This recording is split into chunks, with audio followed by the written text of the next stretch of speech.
For 150 million years, one group of animals ruled the world, the dinosaurs. They were the undisputed giants, the titans of a planet that absolutely belonged to them and our ancestors. Well, for the most part, they were no bigger than a shrew, living in the shadows, trying not to get stepped on. Then, 66 million years ago, the sky fell. The age of dinosaurs was brought to a fiery, apocalyptic end.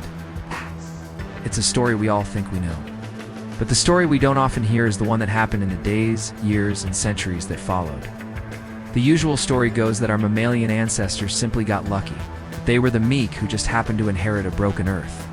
But stunning new discoveries are painting a very different picture. They didn't just get lucky, they were defiant. They had evolved a unique set of survival skills that made them ready for the end of the world. This is the incredible story of the mammals who stood their ground against the dinosaurs. To really get how they pulled it off, we need to picture the world they came from. The Mesozoic era was a world of extremes, and towering dinosaurs dominated every continent. The days belonged to them. So, our distant relatives took the night. They were small, often furry, and lived quiet, cautious lives. For millions of years, evolution kept them tiny and out of sight. Not all of them were shrew-sized. Some were surprisingly diverse, like the beaver-like Castoricata or the badger-sized Reponomimus, which was big enough to eat baby dinosaurs. But even these outliers were living on borrowed time under the feet of giants. They were survivors, but they weren't rulers. That, however, was about to change in the most dramatic way imaginable. The end came from space. A 6-mile-wide asteroid slammed into the Gulf of Mexico with the force of billions of atomic bombs. The impact triggered a global heat pulse that flash-ignited continents panning wildfires. For the dinosaurs out in the open, there was nowhere to hide. But for many of our ancestors, there was one place to go: down. As the world above them burned, small mammals took shelter in underground burrows, escaping the worst of the searing heat. But the immediate blast was only the beginning. A thick blanket of dust and soot choked the atmosphere, blocking out the sun for years and plunging the planet into a long, dark impact winter. Forest ecosystems around the world were shattered, as the food chain stable for millions of years was severed at its base. For the great dinosaurs, it was a death sentence, but for the small and resourceful, it was an opportunity.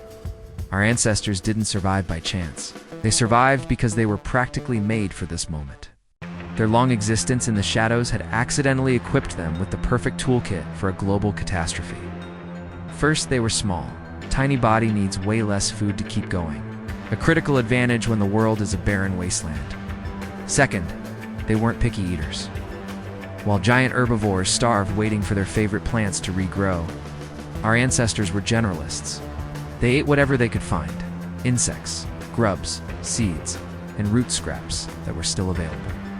And maybe most importantly, their whole lifestyle was perfectly suited for the new world.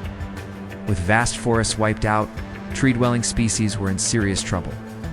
But many of our ancestors were ground dwellers, already adapted to life in the dirt and debris. Being small, having a flexible diet, and living on the ground, this wasn't luck.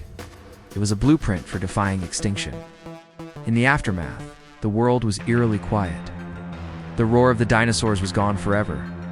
For the first time in 150 million years, the planet's top jobs were all vacant, and the mammals wasted no time applying. The fossil record shows something remarkable. In what is basically a geological blink of an eye, the first few 100,000 years mammals diversified at a stunning rate. Within a million years, the largest mammals went from the size of a rat to the size of a beaver, a 100-fold increase in body mass. Interestingly, it seems evolution favored brawn over brains at first. In the chaotic post-extinction world, it was more important to get bigger and claim territory than it was to be smarter. The brains would catch up later. For now, size was everything. This wasn't just a recovery, it was a revolution. This period saw the explosive radiation of the group we belong to, the placental mammals. The ancestors of everything from dogs and bats to whales and humans began to carve out their place in this new world. As the planet healed, new protein-rich plants like the bean family emerged. providing the fuel for mammals to grow even larger and more diverse. The age of reptiles was over. The Cenozoic era, the age of mammals, had begun. It was an age forged in fire and darkness, built by the small creatures who refused to die. The story of their defiance is ultimately our own origin story. Every major mammal group on Earth today, including us, owes its existence to these tenacious survivors. They endured the single worst day in the history of life and rose from the ashes to redefine what was possible. They proved that it's not always the biggest or the strongest who survive, but those most able to adapt. The mammals who defied the dinosaurs didn't just inherit the Earth, they earned it.